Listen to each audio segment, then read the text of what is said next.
just to round it off, we're now looking at the rest of the neurology exams that Liverpool focus on, being upper limb, lower limb, and the cerebellum.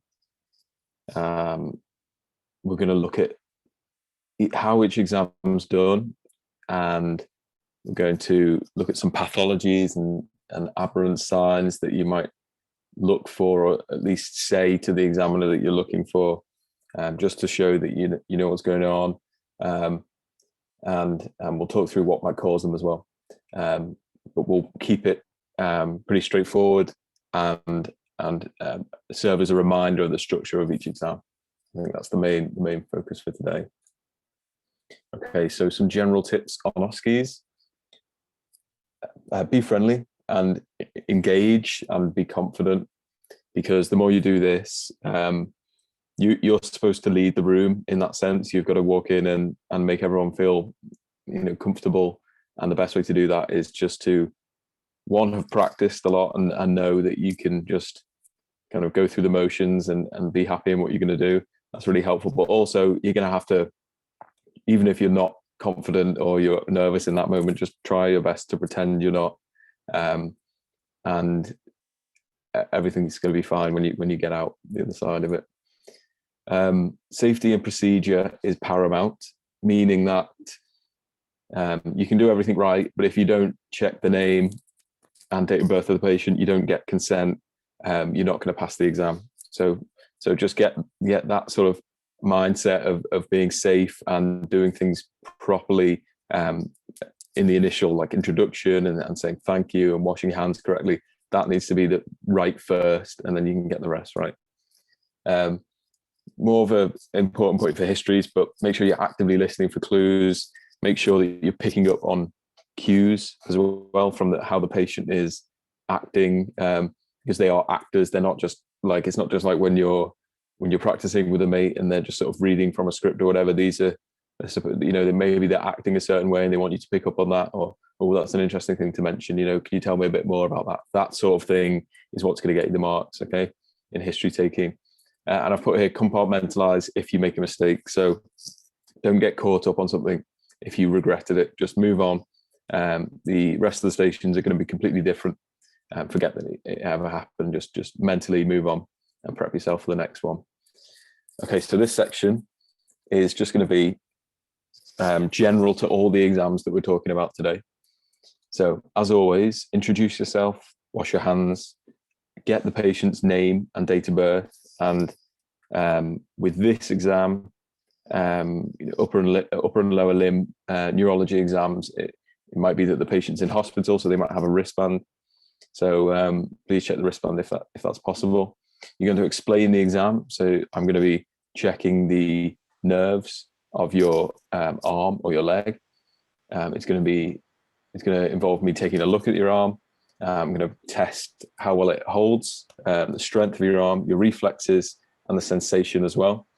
And then you're going to say, can you, for this exam, I'm going to need you lying on the bed, 45 degrees propped up, exposing the entire limb as much as possible and is appropriate. And then once you've explained all this, you can then say, is this going to be okay? And that's really important. General inspection again, so for any exam, this is the list I go through. But as long as you make a general comment on some of them, that should be okay. So consciousness, this is obvious because you have been speaking to the patient previously to gain consent and things like this. But just mention that the patient looks alert, isn't looking around the room, looking at me, whatever that might be. Maybe mention if the patient looks in pain or not, if they look to be in distress at the situation. Then more particular to neurology, is the patient's posture unusual? Are they flexed in their joints? Are they extended? Are certain areas of the body only exhibiting unusual postures, or is it all over? And then looking around the room, looking at walking aids, orthoses, and medications as well that you might see. Then you're going to do your exam. And then to finish, thank the patient, wash your hands, and then mention You might want to turn to the examiner then. It depends on the context of the scenario, but you might want to say, it's never a bad guess to say, I would like to do a full neurology assessment and a general medical exam. Maybe you want to go into more detail, for example, a neurological exam of the hand, where you can test each of the nerves and muscles in a more detailed fashion. And then maybe based on the history, would you like to do some investigations? Although it might be quite likely that the patient's normal, or at least has a static condition. Okay. Onto the upper limb exam. So I've placed underneath here the general structure of the upper limb exam. Inspection, tone, power, reflexes, coordination, and sensation. And this is also the same for your lower limb exam as well. So I'm just trying to highlight here that they have a very, very similar format. Okay. Limb inspection. I use the mnemonic SWIFT. So this means scars, muscle wasting, involuntary movements, fasciculations, or tremors. So you're saying this out loud as you're looking at the patient's limb. I'm looking for these things. And then if you want to be more specific, get some extra points. Skin lesions, you're looking for cafe au lait spots or neurofibromas, something like that.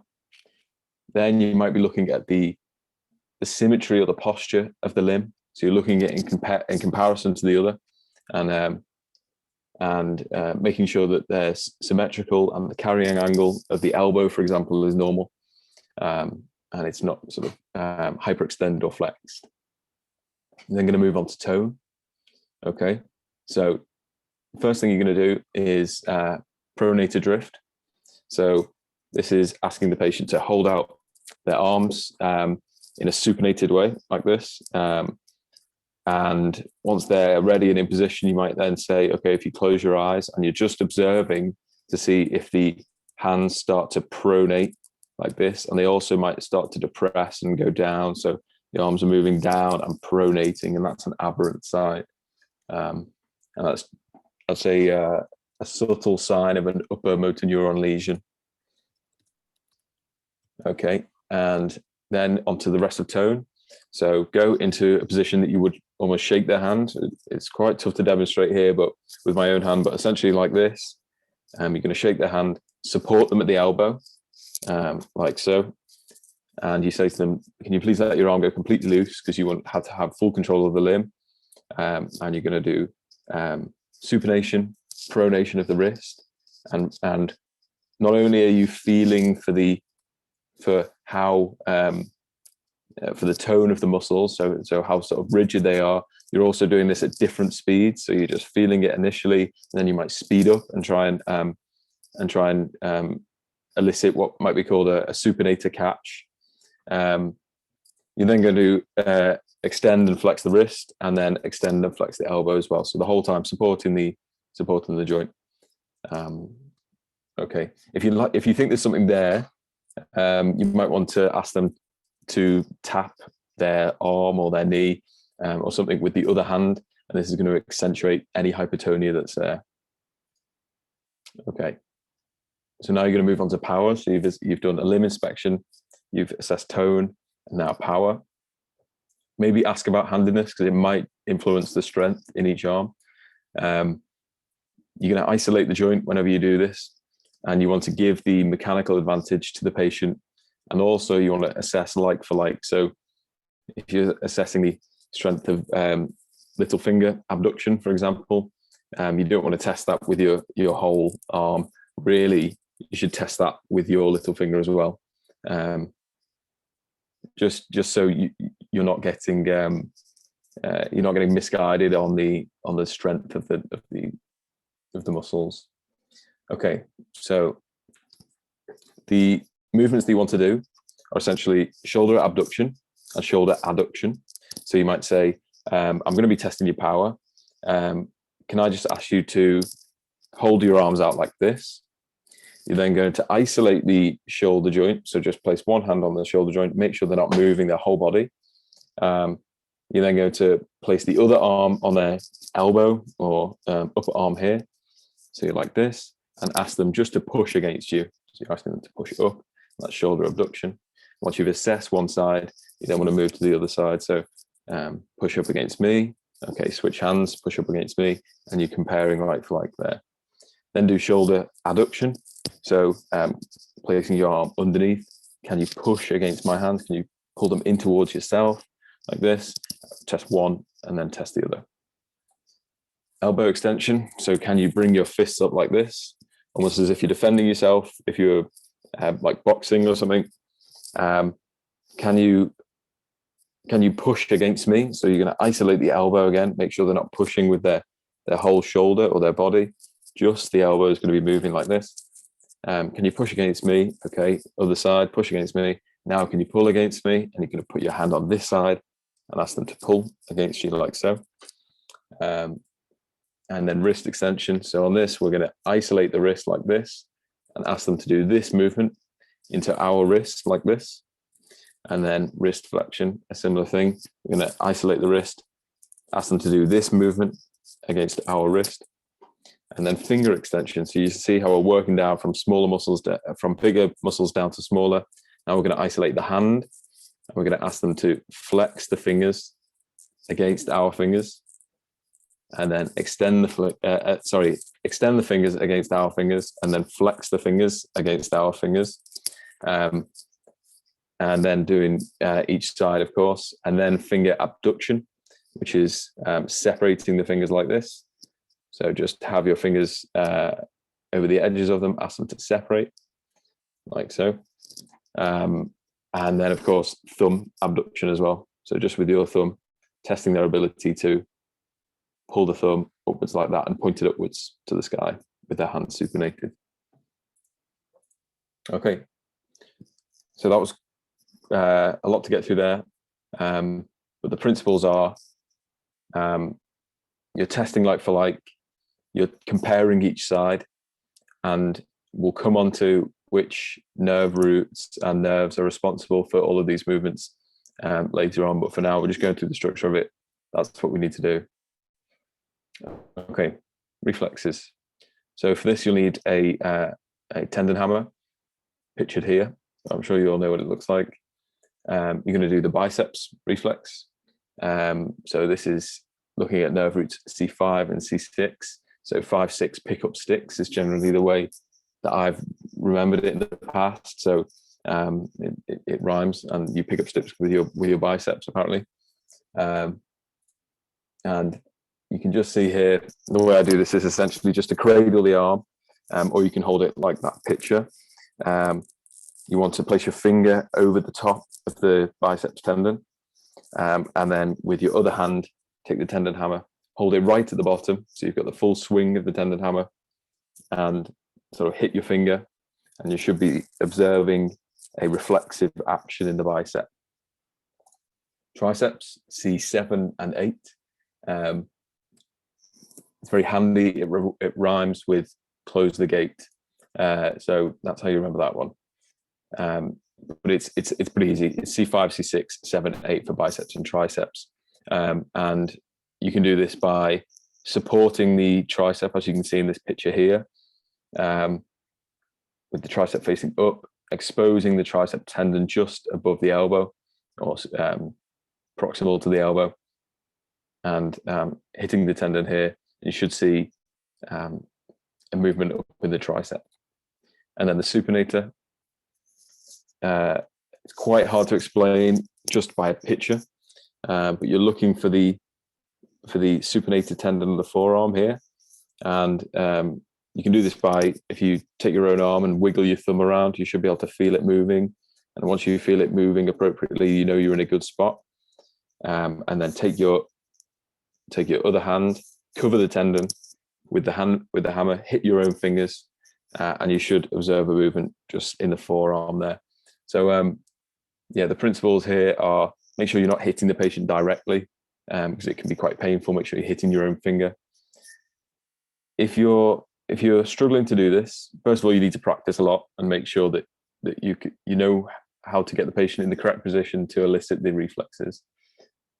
But they are quite hard to do. If you're struggling to do this, you can ask the patient, okay, maybe you tried once or twice. I'm just going to ask you now to clench your jaw on a count of 3. And you can say 3, 2, 1. If you clench your jaw, and just as they clench the jaw is when you make the move with the tendon hammer. And that might make it a bit easier to elicit some reflexes. If it doesn't work after trying that, as long as you've done the correct motion in the OSCE, that's absolutely fine. And don't say that you've elicited it if you haven't. Let's say you're reporting back your findings, just say, I couldn't elicit any reflexes in the biceps, triceps, and supranuclear regions. That'll be okay. Cool. So you've done a general inspection, a limb inspection. You tested for tone, power, reflexes, and now you're going to do coordination. So this involves the finger to nose test, as really well demonstrated by this picture. So this is your hand, and this is the patient, and you're saying, can you place your finger on your nose? So hopefully they should be able to do that bit. And then you say, and you place your finger out in front of them, and you say, can you just move your finger to my hand, please? So they're doing this motion. And once they get it going, you can start to move it around. And really you're looking for if the patient is starting to show a tremor that they weren't showing before. And that would be called an intention tremor. So with action, the tremor is being elicited. And also if they are misjudging the distance that they have to travel to reach your finger. So if they're just not reaching it, or actually if they're completely going past, and past pointing is a sign of dysmetria. So coordination in general is testing for cerebellar function, but actually brings together a few modalities in the nervous system.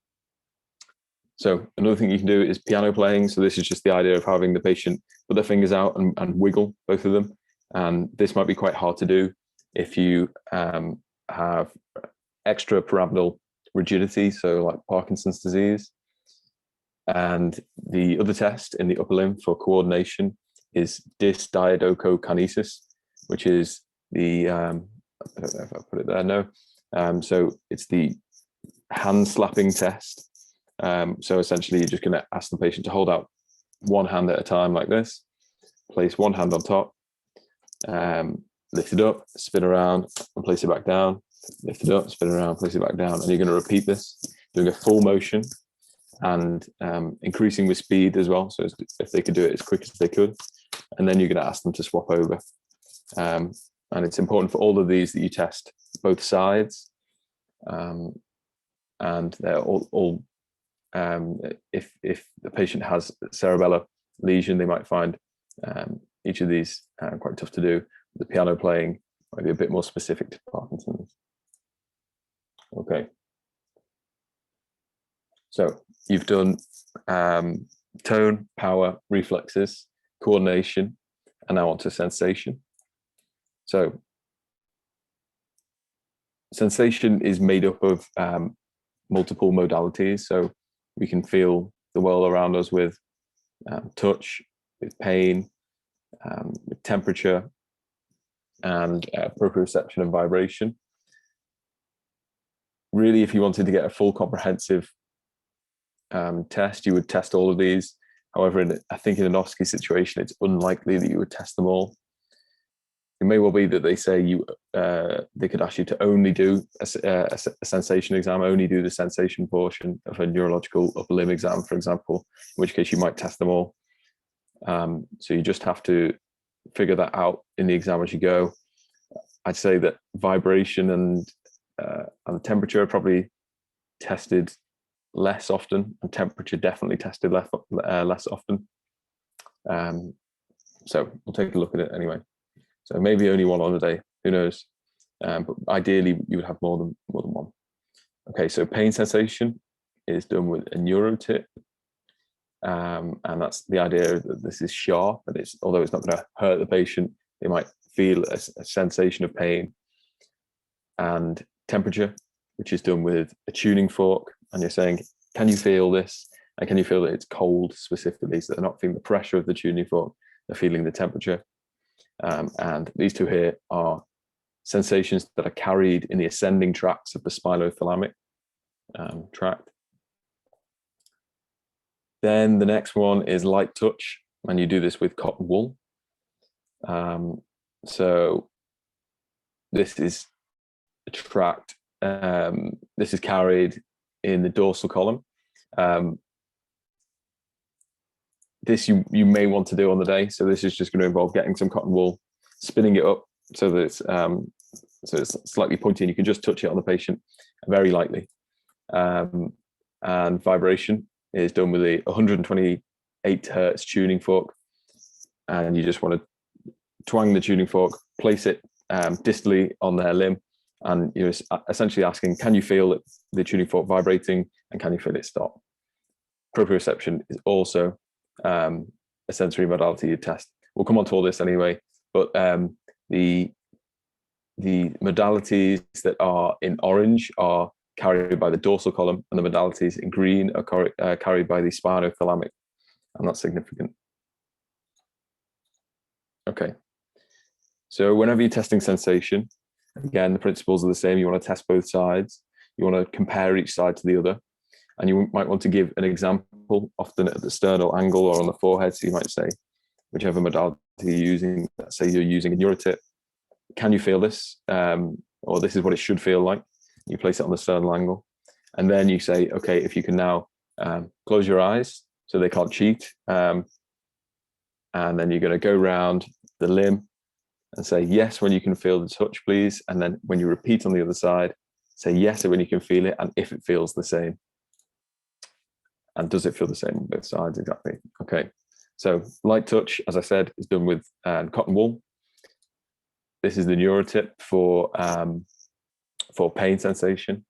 Vibration is done with the tuning fork, and proprioception is done like so, where you're basically isolating a joint, and with your, so this is the patient's hand, this is you, so you're isolating the joint here, and with your index finger and thumb on the lateral side of the thumb, for example, you're going to move the finger up, the thumb up or down with the patient's eyes closed, and ask them to tell them which one you're doing.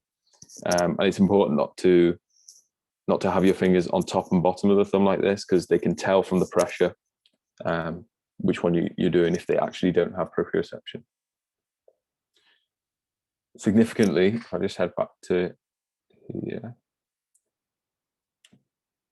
the three modalities that I've grouped together up here, you should probably on the day test these in the dermatomes that are outlined here on this diagram, and the two here, vibration and proprioception, should probably be tested distally and then come proximally as you're trying to map the sensory area. However, with the light touch specifically, this might change depending on what you found in your exam previously. So if you think that this could be a peripheral neuropathy, for example, and you're dealing with a glove and stocking distribution, you might want to focus your light touch examination distally and look at the distal joints. But generally, I think it's a good bet to do it in this, to essentially test sensation in each of the dermatomes sequentially is a good bet. And once you've tested each dermatome on each limb, you can be happy that the sensation's intact. Okay, so that's upper limb exam. Now the lower limb exam, I'm just going to run through it again. Hopefully we've got the structure of it now. We're going to just highlight the differences. Obviously we're dealing with a different limb, but there are specific things you might look at in the lower limb that will help you have a more comprehensive exam.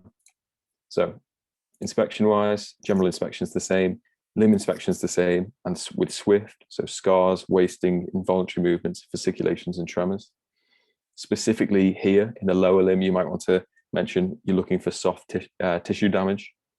And if the patient has a sensory neuropathy, and they're not picking up when they're putting their soft tissues of their foot under pressure.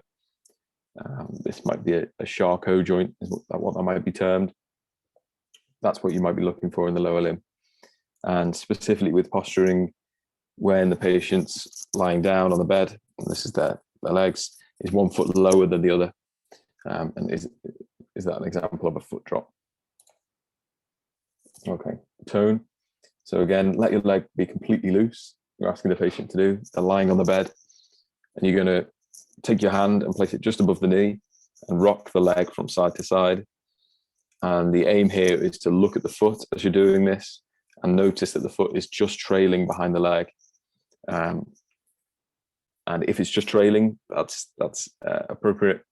If it's really quite fixed and it's moving perfectly in line with the leg, it might be a sign of hypotonia, increased tone. And if it's completely flaccid, that might be hypotonic. Next, you want to place your 2 hands beneath the patient's knee, from slightly superiorly, so you're just above the knee, and sharply lift up the leg while the patient's completely at rest. And the idea there is that the heel should stay on the bed. And if the heel comes up sharply or contracts in some way, that might be a sign of hypotonia as well.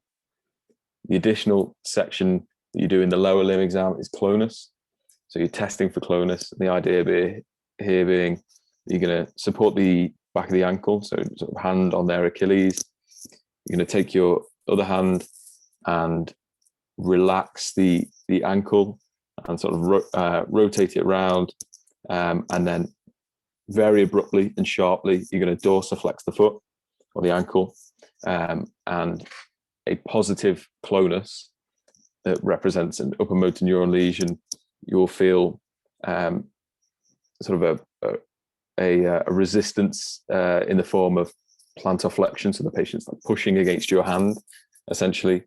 And this can be normal if it's less than 2 beats, for example. So it comes in beats that push against your hand like this. If it's more than 2 beats, this is a bit more likely to be pathological in an upper motor neuron lesion. Okay. Power of the lower limb. Again, isolate the muscles. You're going to do hip flexion and extension. So they're lying down on the bed or they'll be sitting on the bed at 45 degrees. Can they flex and extend their hips, making sure they're not moving their whole body? Isolating the knee, so letting them bring their heel up towards their bum slightly. Isolating the knee so they're not moving their hip, and just asking them to kick out and draw in. And you're going to be resisting that, doing it on both sides. Again, ankle, plantar, and dorsiflexion. So making sure isolating the ankle joint. They're not doing any of this with the knee and the hip, and you're offering resistance to their movement. And then big toe extension needs to be covered as well. So isolate the foot, ask them to raise the big toe, extend the big toe. You need to be pushing against it. You're observing for power in all of these. Reflexes here. The knee jerk reflex is L3 and L4. So you take your tendon hammer again. You're going to ask the patient to completely relax. You might want to put your left hand or your less dominant hand underneath the patient's knee, get them to completely relax, and then strike the tendon just below the patella, and you should see a kicking response, and that's the knee jerk. And I think this one's, out of all of them, fairly easy to elicit. Ankle jerk is pictured here. So you're hitting the Achilles tendon and feeling the foot plantar flex almost to protect the tendon. That's how it's sort of working there. So you're feeling the push against your hand as you do that. And the extra reflex that you'll do in the lower limb is the Babinski. You might be looking for a Babinski response, which is basically taking any sort of sharp-ish object, but you can use the other side of your tendon hammer, and you're going to be placing it on the lateral bottom of the sole of the foot here, and just slowly drawing it up. And as it comes forward, taking it over towards the big toe as well. And the negative response is the toes will curl over, they'll flex. And a positive Babinski response, one that might indicate some pathology, is if on this motion, the toes extend and they come backwards like this. Unless the patient's a very small baby, in which case they'll do this, and that's normal. But yeah, in an adult, it should be a flexion of the toes. Okay. So coordination in the lower limb is essentially the heel to shin test. So actually I've got a picture here. So you're just going to ask the patient to one leg at a time, place the heel just below their knee, slide it down their shin towards their foot, lift it off and reset back at the knee, and repeat that process. And you're just trying to get them to do it fairly smoothly and quickly. Once you're confident they can do it, switch legs.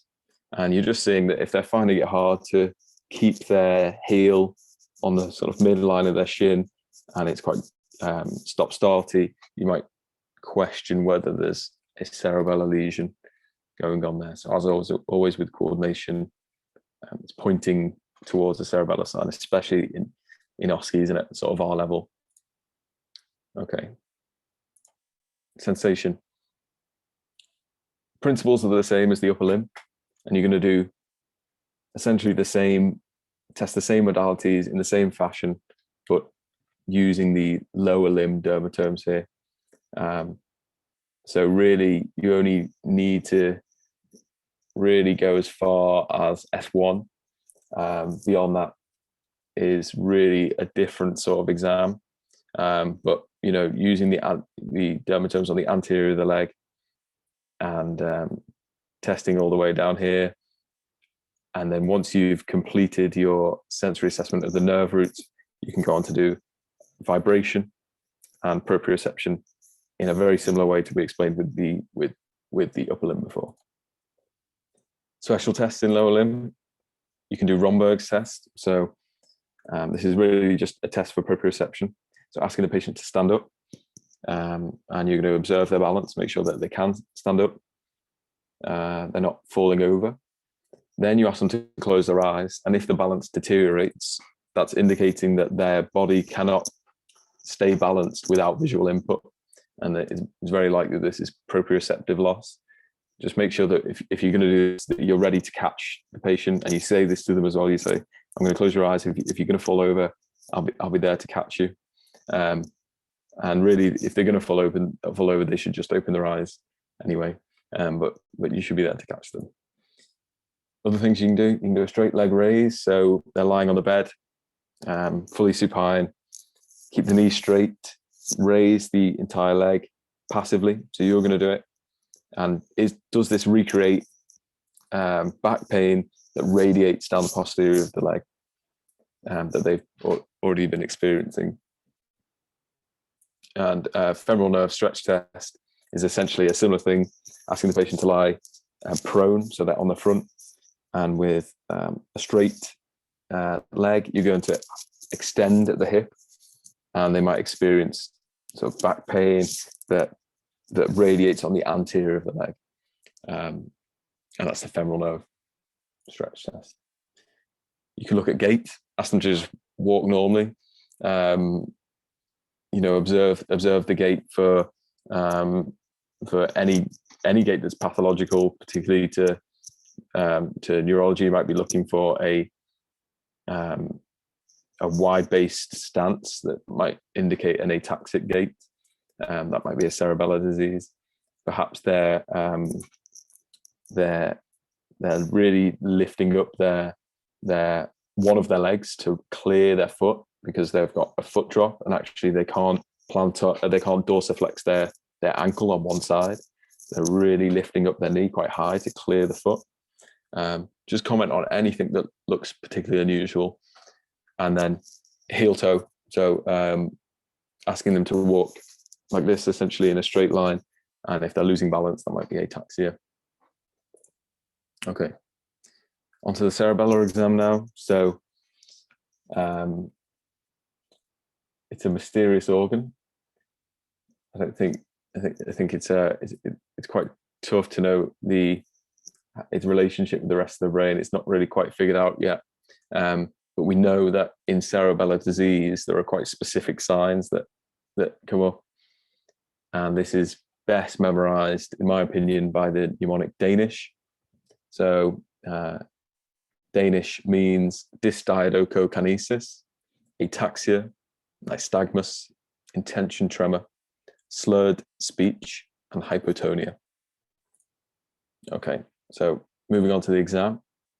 The general structure is inspection, gait, head, and limbs. And what I mean by this is you're working through the body in that order. So you start with the head and face and move. Okay, cerebellar exam. General inspection as always, do a gait inspection, posture, and then start the head and work down. So face, look for nystagmus. So this is, as we did in cranial nerves, testing the movements of the eyes, getting them to have their head fixed, and they're focusing on your finger with both their eyes, and you're moving your hand like this, observing how the eyes move, if they move in conjunction with each other. And then to elicit nystagmus, you want to sort of speed up and stop abruptly at the edge of their gaze, and you might see the eyes flicker like this, and that's nystagmus, which is a sign of cerebellar disease. You then want to test speech. So this is all in the face, in the head region. That's how you're remembering this. Speech. Ask them to say phrases like baby hippopotamus, British Constitution, and West Register Street. And you might ask the patient just to move their tongue and observe how that works as well. If they're struggling to say this, if they're slurring, or if they're exhibiting staccato, stop and start speech, that might be there might be something. Well, they've got a dysphagia of some sort, and if it's slurring particularly, that might be a cerebellar sign. Limbs. So a lot of this you will have already done in your limb testing. So I'm not going to go over it again, but just to highlight that pronated drift, especially with the rebound test, can be a cerebellar sign. And with the rebound test, you're asking the patient to hold up their arms like so. You might observe for a tremor initially. You're then going to ask them to keep it in the same place, and you're going to push the arms down out of place, and about 10 centimeters you hold them down, and then you let go, and they're obviously going to bring their hands back up to where they were. So it's rebounding. And if they find it, if you find that they're overshooting on the rebound, so they're sort of bounding way up over where they were once before and taking a bit longer to get back into that initial position, that might be a positive rebound test. So that might be a cerebellar sign.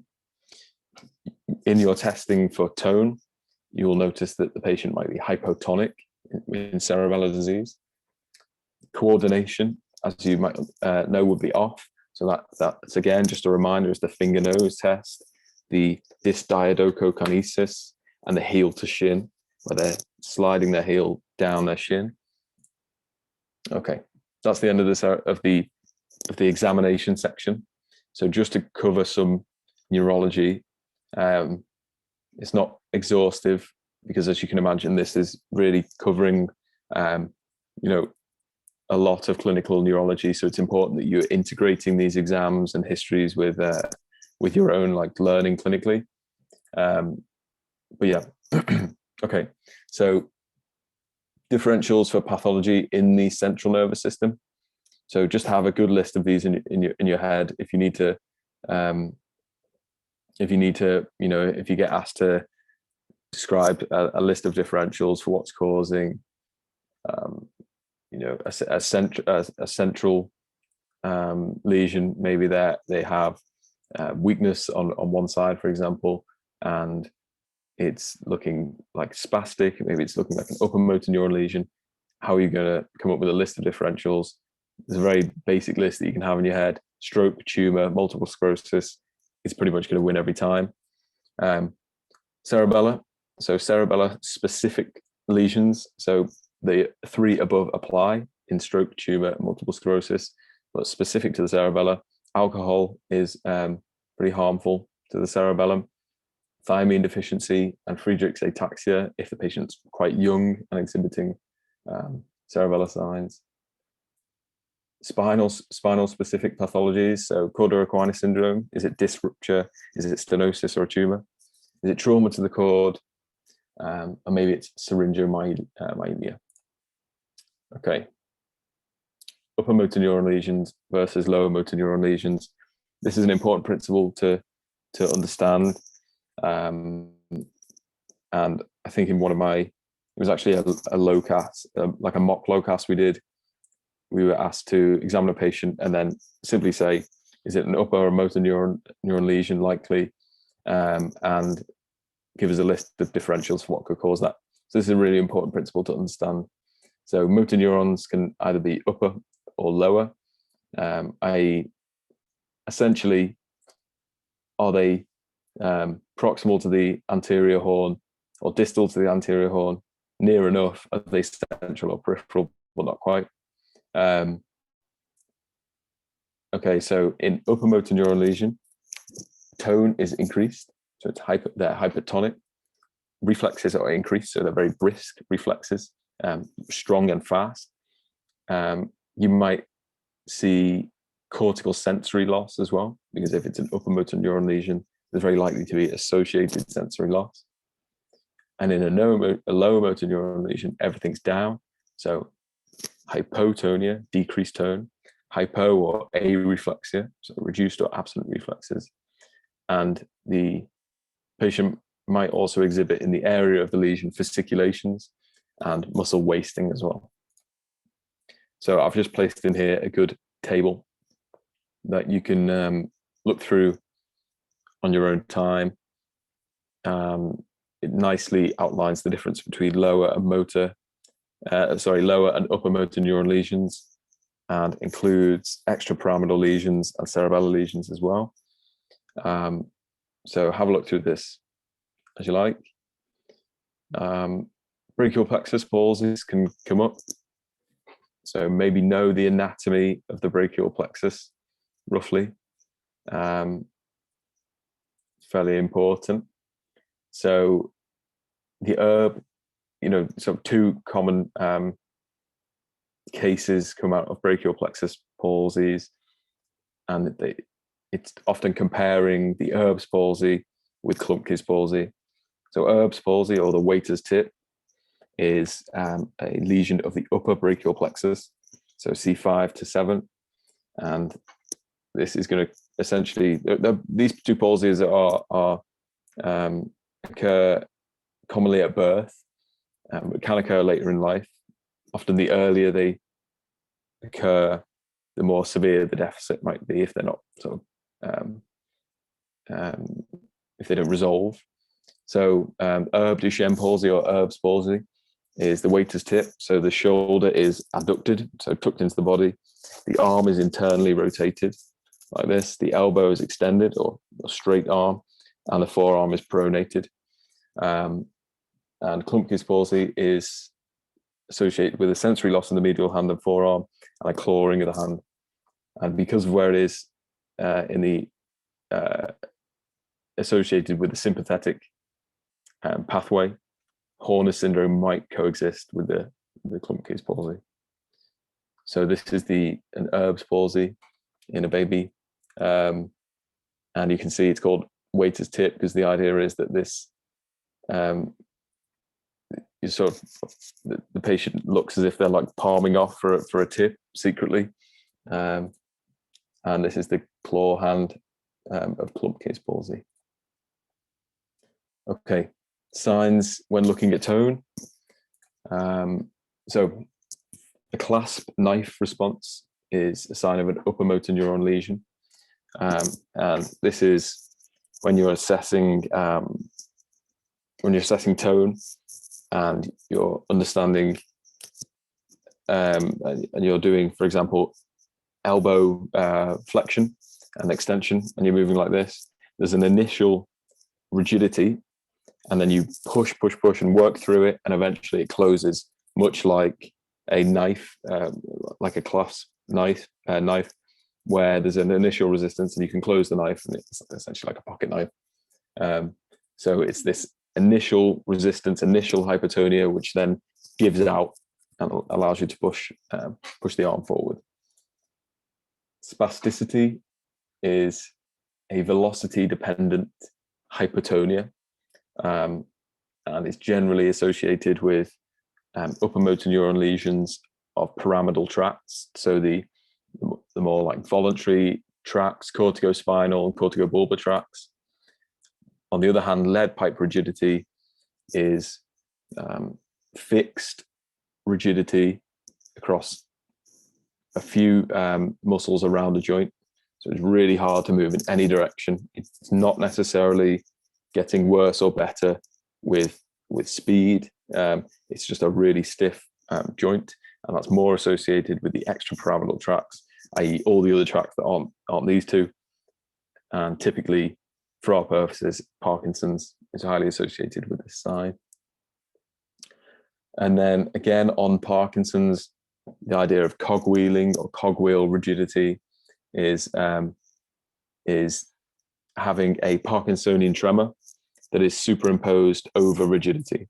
So it might feel that, like when you're pushing the arm forward, for example, you're getting this jolting effect like this, when actually it's not velocity dependent or some sort of spasticity. It's actually a tremor that's over the top of rigidity that's giving you some jolting feeling. So just important concepts to understand there.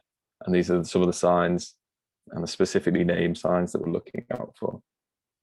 Okay, the MRC Power Grading Scale, just be familiar with this. And just if you were ever asked to, perhaps on the wards, if you were asked to grade a patient's power, you should know exactly how it fits in and the relationship of when you eliminate gravity versus resistance and things like this. So just become familiar with the scale. Okay, this is the slide I was talking about before, where you have the movement that you're doing in your power exam for both the upper limb and the lower limb. And then the table shows the spinal root that it's associated with, and then the nerve that runs off from the spinal root. And just appreciate that, weakness in these movements can be due to the spinal root or the peripheral nerve, or centrally. But it's good to remember these for your exams. Okay. So causes of weakness: bilateral leg weakness. Is it acute? Is it immediate spinal cord compression? Is it a herniated disc, for example, that's causing that, or trauma? Guillain-Barré can also be acute as well. Unilateral weakness. So is it stroke, tumor, multiple sclerosis, or root and peripheral lesions that could cause that? Reflexes. I think just stick to hyperreflexia, meaning very likely an upper motor neuron lesion, and hyporeflexia, meaning lower. And just be aware of the Babinski response that we've talked about being associated with an upper motor neuron lesion. And coordination, again, as I've said, it does test multiple areas of the nervous system, but really, if there are other cerebellar signs present with problems with coordination, a lesion in the cerebellum is a good bet. I've just put this in to remind you of patterns of sensory loss. So you can work through this on your own, but just to appreciate that neurology is all about localizing, and lesions in different areas of the nervous system will result in different patterns of deficit. This is the same for sensation. So just have a look over these as well. across different modalities. So maybe it's not the area that's the varying areas of sensory loss. Maybe it's actually the type of sensory loss. So we know that the dorsal column carries information on vibration, proprioception, and light touch. So if only the dorsal column's affected, maybe this is tabes dorsalis.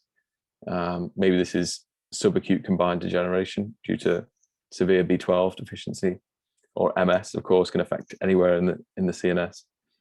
So it might only be affecting the dorsal column. And if it's only the spinothalamic tracts, for example, a typical exam question of this, or a typical case, might be a cape-like distribution in the thorax. So arms, shoulder, and upper body, you're losing sensation bilaterally.